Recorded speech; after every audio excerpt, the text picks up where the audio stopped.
Buraya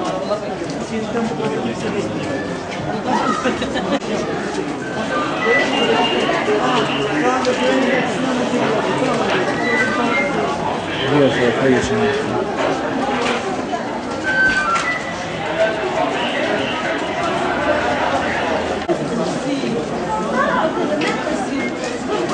Getireyim mi? Lazım mı da?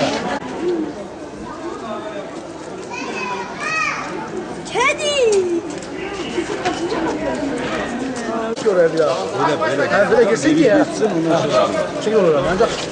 Ya git çölme. Yok. Ya daha şey.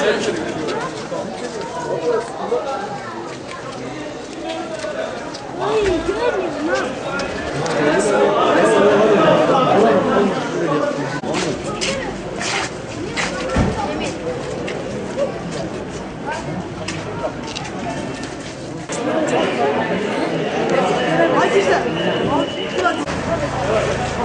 Ya anam şöyle çay yapma falan der ya.